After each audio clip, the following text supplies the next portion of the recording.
우리 하나님의 말씀은 히브리서 1장 3절 말씀입니다.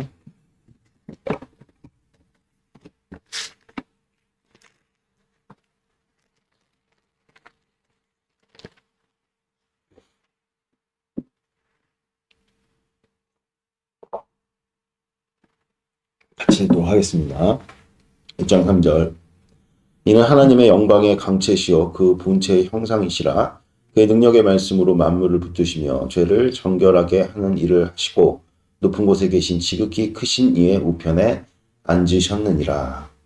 아멘. 자, 오늘 말씀의 제목은 기독교의 하나님이라는 제목으로 하나님 말씀을 나누도록 하겠습니다. 예수님께서 이 땅에 오신 이유가 무엇인가?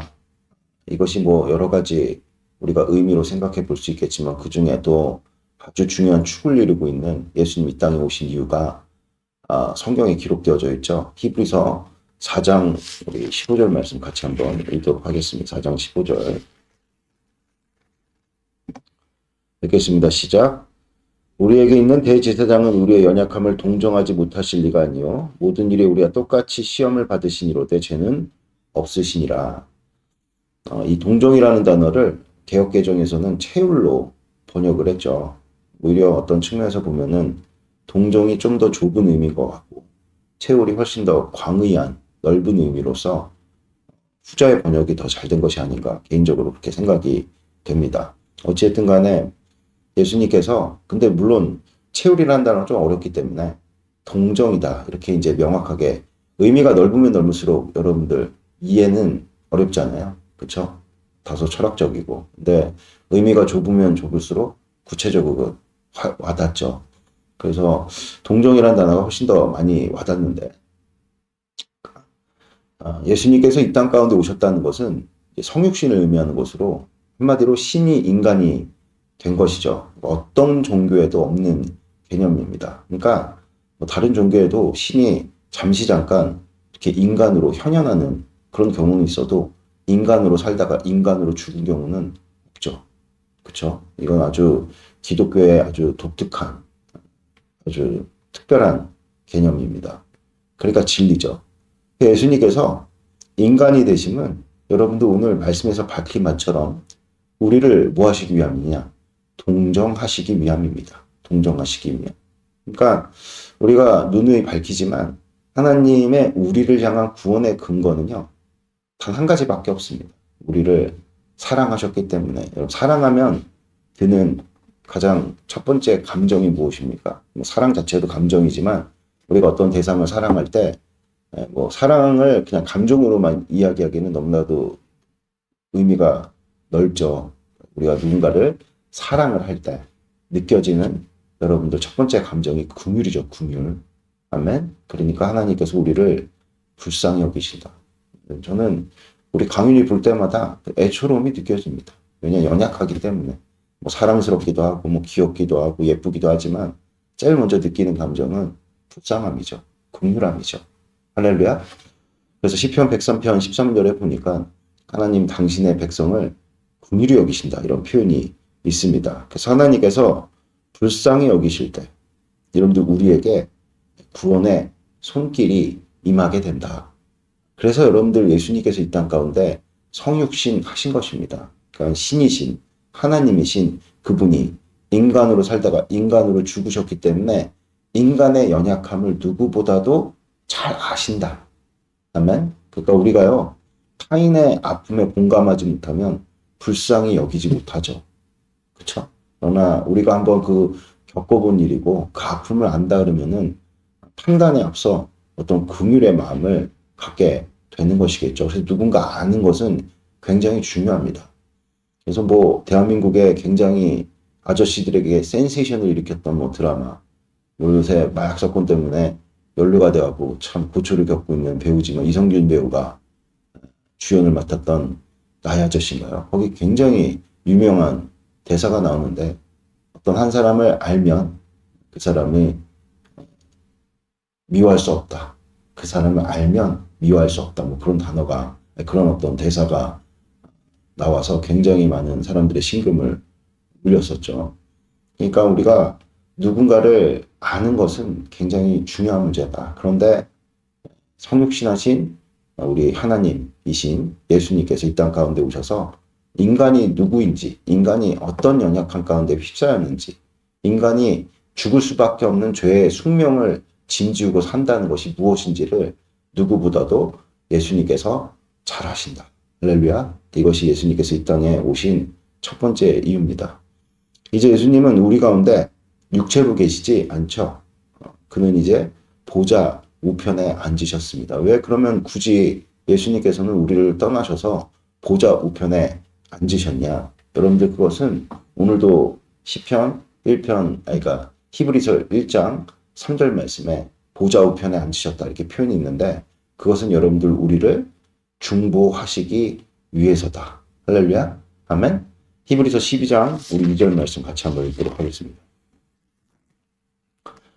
읽겠습니다. 시작. 믿음의 주여 또 온전하게 하시는 이인 예수를 바라보자. 그는 그 앞에 있는 기쁨을 위하여 십자가를 참으사 부끄러움을 개의치 아니하시더니 하나님 보좌 우편에 앉으셨느니라. 아멘. 그러니까 예수님께서 이 땅 가운데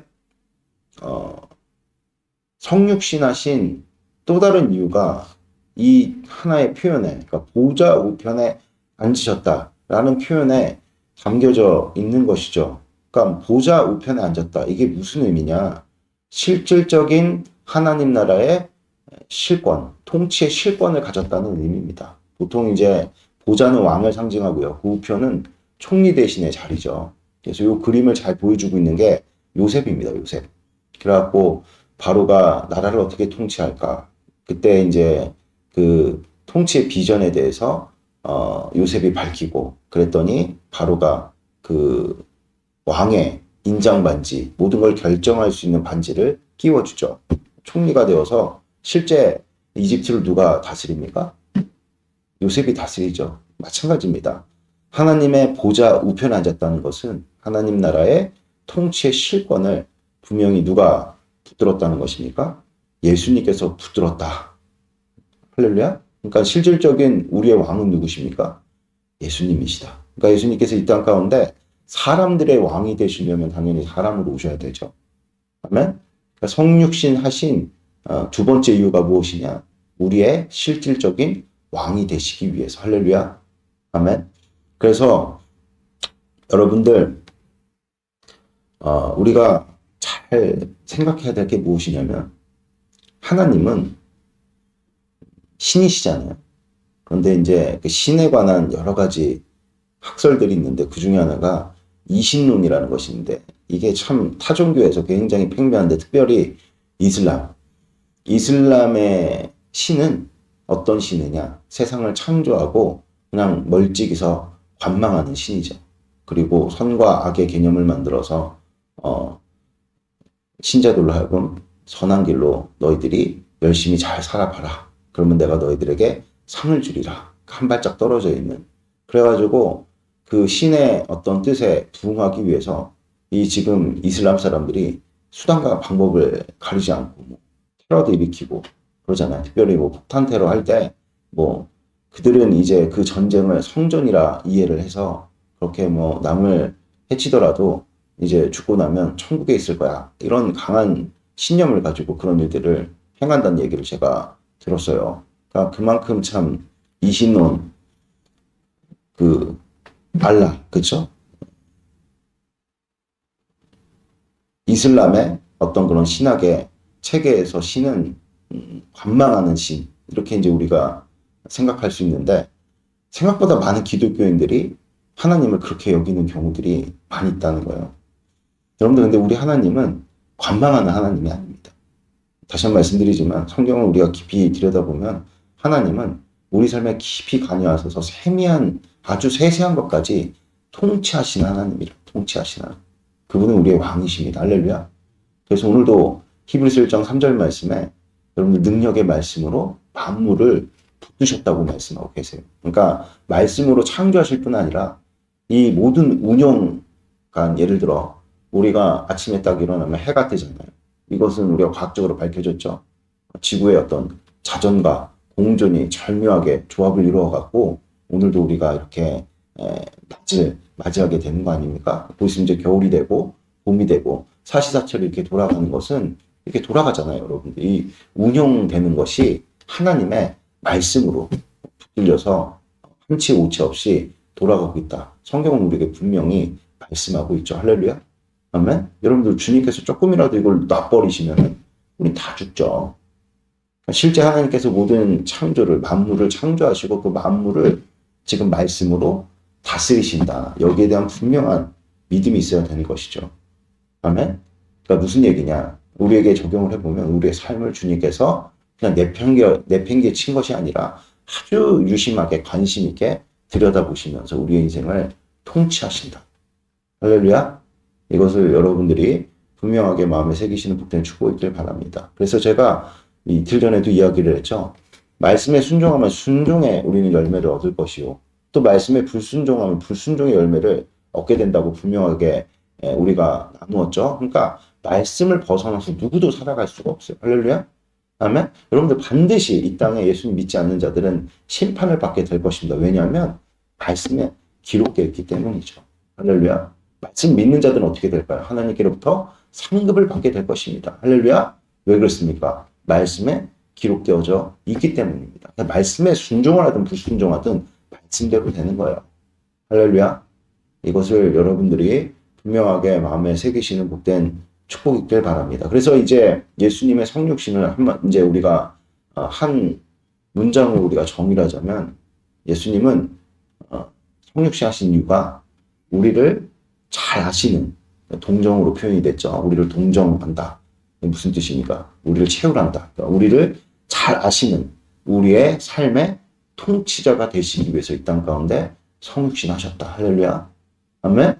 다시 한번 말씀드리지만 왕이 있는데 백성들의 삶을 몰라. 그럼 통치가 잘 이루어질까요? 안 이루어질까요? 안 이루어지죠. 그래서 우리가 세계사를 보든지 한국사를 보든지 항상 나라가 피폐하고 힘들 때 왕들이 뭐 했어요? 맨날 향락에 취해가지고 그쵸? 연애나 열고 정치에 관심 없으니까 삽입한 무리들이 자신의 이익을 위해서 그쵸? 정치를 왕을 나라를 국정을 좌우하면서 이리저리 부정부패 이런 거 너무 흔한 뻔한 스토리잖아요. 그쵸? 그러니까 왕이 백성들의 삶을 몰라 통치가 잘 이루어지지 않습니다. 여러분들 왕이 관심을 갖기 시작하면서 정치에 대해서 그러면서 훌륭한 왕들의 어떤 실상들을 보면 늘 이제 서민들의 밑바닥의 삶을 알려고 그쵸? 변장을 해가지고 밖에 나가 여러분 너무 많이 봤잖아요. 그쵸? 그렇게 여러분들 왕이 백성들의 삶에 관심을 가지고 함께 참여를 할 때 아주 훌륭한 왕으로 통치를 이루는 것은 역사가 증명을 하죠. 그러니까 우리 예수님은 인간이 되셨습니다. 할렐루야. 우리 하나님은 인간이 되셔서 인간으로 사셨어요. 그것도 죄는 없으신데 죄인의 모양을 안고 이 땅 가운데 오셔서 죄를 다 짊어지고 심지어는 십자가에 못 박혀 죽기까지 하셨다는 거죠. 그러니까 우리를 너무나도 잘 아시는 우리의 통치자시다. 할렐루야. 이것을 여러분들이 분명히 마음에 새기셔야 됩니다. 그래서 예수님의 지금 보좌 우편에 앉아 계셔서 하나님 앞에 드리는 중보, 우리를 위해서 드리는 그 기도는 진실하고 힘이 있다는 거예요. 그러니까 우리가 뭔가 누군가에게 간청을 할 때 진실성이 느껴지고, 그쵸? 진정성이 느껴지면 거기에 힘이 있죠. 근데 여러분들 거기에 대한 어떤 진정성이라든지, 예를 들면 그런 거죠. 남녀 간에 이렇게 고백을 할 때 자매들이 가장 먼저 캐치하는 게 무엇이냐면, 저 남자의 고백에 진실성이 있느냐, 그쵸? 진정성이 있느냐. 그럴 때 힘을 발휘하게 되죠. 그래서 남자가 어쨌든 그래 그건 이제 지나가고 어쨌든 예수님의 중보는 그 누구보다도 진실하고 진정성이 있어 하나님 앞에서 힘이 있다는 겁니다. 아멘. 그래서 여러분들 예수님께서 우리를 중보하실 때 그 중보는 여러분들 진짜 우리 삶 가운데 효력이 있을까요? 없을까요? 있죠. 그래서 우리가 예수님의 이름으로 기도하는 겁니다. 할렐루야. 아멘. 우리가 주일날 나누었던 조용기 목사님은 원래 불교 신자였다 그래요. 근데 폐병에 걸려가지고, 그쵸? 피를 토하면서 죽을 이제 위기에 내몰린 상황 속에서, 그분이 이제 익히 알고는 있었대요. 그때 당시에 기독교의 하나님이 그들의 신자를 위해서 정말 많은 선한 일들도 행하시면서 무엇보다도 이제 병을 고쳐주신다. 이런 일들이 있다는 사실을 이 목사님이 아셔가지고 이 불교, 그러니까 뭐 불교 신자에서 내가 예수님을 이제 믿겠습니다. 이렇게 한 것도 아닙니다. 그냥 이제 죽을 위기 가운데 아무도 손을 댈 수 없는 이제 꼼짝없이 누워서 죽어야 되는 그런 상황 속에서 그게 이제 기억이 나서 들었던 이야기들이 기억이 나서 성령 하나님 역사겠죠. 그냥 이렇게 불렀다 그래요. 기독교의 하나님이시여 나를 구원하여 주시옵소서.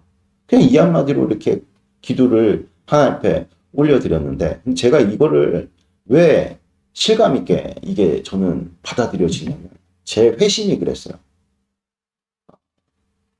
새벽 예배 때 목사님 설교가 하나도 기억이 안 나는데 당시에 목사님께서 이 설교를 다 마치고 회개합시다. 이 한마디가 들어온 거예요. 그래서 그때 제가 어떤 마음을 품었냐면 그 전까지는 제가 예수님이 누구신지도 잘 모르고 모태신앙이긴 하지만 정말 뭐 신앙이 너무 형식적이고 그냥 뭐 신의 존재는 인정은 했지만 그 하나님이 내재하신다. 이런 생각은 1도 갖지 못하며 살았는데 그때 그 한마디가 들어와서 그래 내가 지금까지 살면서 회개란 걸 한 번도 해본 적이 없어. 회개나 한번 해봐야겠다. 주님 잘못했습니다. 이 한마디로 정말 성령 하나님께서 강하게 만나주셔서 그 뒤로 이제 인생이 참 많이 바뀌게 된 그런 어떤 케이스를 제가 살고 있다 보니까 이 한마디에 대해서 주님께서 역사하셨다. 이게 저는 참 받아들여집니다. 저도 그런 어떤 뭐 종류는 달라도 어쨌든 간에 이 같은 이 불교 신자로서 기독교 하나님이시여 나를 구원하소서 이렇게 아주 뭐 크게 외쳤겠습니까? 병원 가운데 놓여 있는데 그러니까 뭐 아주 그냥 간드러지는 목소리로 이렇게 기도를 드릴 때 이에 대해서 하나님께서 응답을 하셨죠. 그럼 왜 하나님께서 왜 응답을 하셨을까? 한번 우리 생각해 봅시다. 하나님께서 이 같은 조용기 목사님의 기도를 응답하신 첫 번째 이유가 무엇일까요? 그것은 여러분들 바로 불쌍하셔서. 할렐루야 아멘. 누가 봐도 불쌍하잖아요. 이 불쌍한 외침에 대해 우리 주님은 상한 갈 때 꺾지 아니하시고 꺼져가는 등불을 끄는 분이 아니십니다. 할렐루야. 긍휼이 많으시고 어떤 식으로든 여러분들 하나님의 그 긍휼을 나타내시기를 기뻐하시는 분이세요. 성경에 보면 아합이라는 아주 악독한 왕이 있어서 우리의 눈에는 지금 당장 쳐 죽여도 모자람이 없는 그런 왕일진데 그 왕이 겸비하여서 하나님 앞에서 겸손함을 표현하니까 주님께서 너무나도 기뻐하셔서 심판을 유보해버리는 답답해요. 너무 답답해요. 고구마 막 한 10개 먹는 것 같은 느낌이죠. 우리 어떤 성질 급함과 아주 그런 어떤 죄인으로서 죄에 대한 어떤 인식으로는 도무지 하나님의 긍휼을 이해할 길이 없다는 거예요. 그래서 조용기 목사님의 그 기도를 주님께서 응답하신 내용을 우리가 좀 분석을 해보면 첫 번째는 불쌍히 여기셨고 또한 두 번째는 그가 당하는 고통이 뭔지를 예수님이 잘 아신다는 거예요. 아멘. 할렐루야. 이것이 여러분들 예수님께서 우리를 떠나가신 이유입니다. 자, 우리 요한복음 16장 7절 말씀 마지막으로 읽고 우리는 설교를 정리하도록 하겠습니다. 요한복음 16장 7절 같이 읽도록 하겠습니다. 시작. 그러나 내가 너희에게 실상을 말하노니 내가 떠나가는 것이 너희에게 유익이라. 내가 떠나가지 아니하면 보혜사가 너희에게로 오시지 아니할 것이요 가면 내가 그를 너희에게 보내리니. 그러니까 여러분들 예수님께서 우리를 떠나신 첫 번째 이유가 무엇이냐? 여러분들 보좌 우편에 앉으셔서 왕으로 등극하시기 위해서. 아멘. 할렐루야. 왕으로 등극하셔야 우리 삶을 실질적으로 통치할 수 있는 권한을 갖잖아요. 아멘. 그리고 두 번째로 여러분들 예수님 우리 불쌍히 여기시죠? 아멘. 예수님 우리 불쌍히 여기신단 말입니다. 두 번째로 주님께서 우리에게 누구를 보내십니까? 예수님의 영을 보내시죠. 할렐루야. 그래서 그의 지금 실질적인 어떤 그런 왕된 통치가 어디로부터 흘러나옵니까? 하나님께로부터 흘러나오죠. 그러니까 이런 구조예요. 예수님 우리의 실상을 잘 아시죠. 성령 하나님을 통해 가지고 우리의 간구를 우리의 불쌍한 처지를 들으시고 보시고 그것을 이제 왕께 아뢰는 겁니다. 왕이시여 긍휼을 베풀어 주시옵소서. 아멘. 그러니까 요셉이 통치를 이룸에 있어서 바로의 뜻을 거역하지 않잖아요. 요셉의 모든 통치의 권한과 권력은 어디로부터 나오죠? 바로로부터 나오죠. 그러니까 예수님 그런 그림을 지금 예수님께서 그런 어떤 법적인 통치를 위해서 예수님이 떠나셨고 그리고 만인에게 역사하셔야 되잖아요. 그래서 우리에게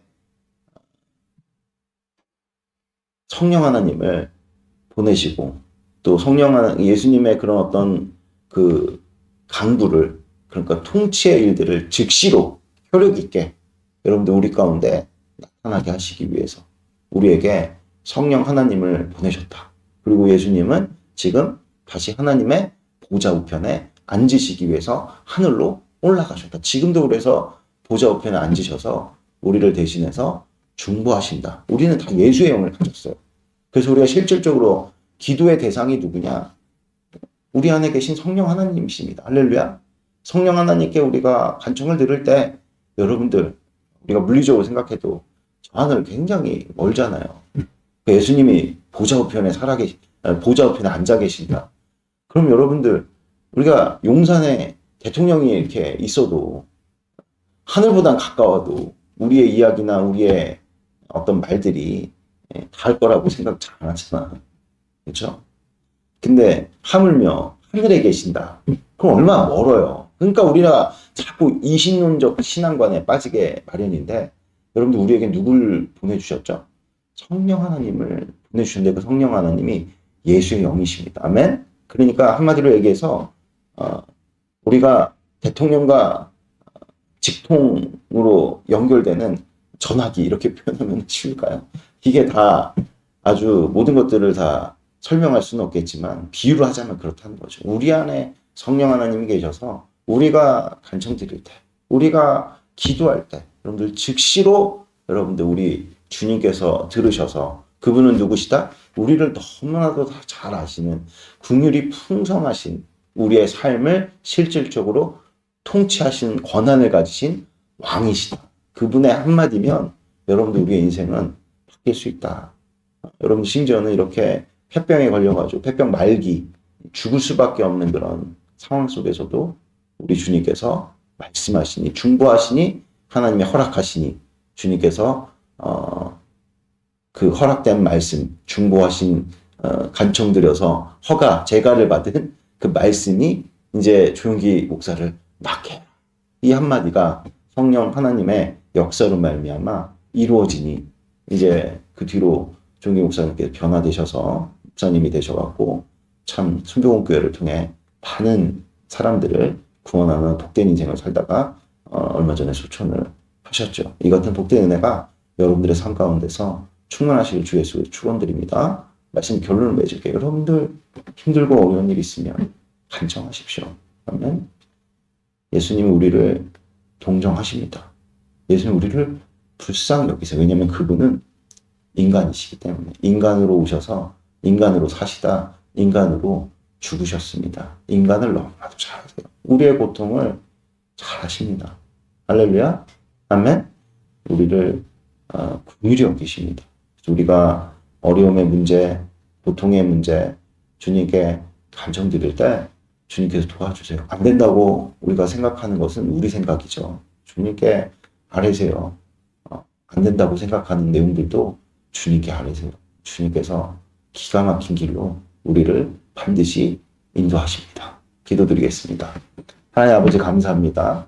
오늘 선포된 말씀 우리 가운데 이루어 주셔서 우리가 참 용기를 얻고 다시 한번 우리의 기도를 들으시고 우리 가운데 우리 삶 가운데 도움의 손길을 아버지 통치의 손길을 내미시는 하나님의 아버지 그 은총을 우리가 붙들고 우리가 주저앉아서 눈물을 흘리고 낙심할 것이 아니라 주님 안에서 우리의 어려움과 우리의 아픔을 토로하면서 불쌍히 여김을 받아 아버지 하나님의 그 구원의 손길에 힘입어 다시 한번 우리가 눈물을 닦고 일어설 수 있는 복된 은총을 우리에게 더하여 주시옵소서. 감사합니다. 부활의 주님 되신 예수님 이름으로 기도드렸습니다. 아멘.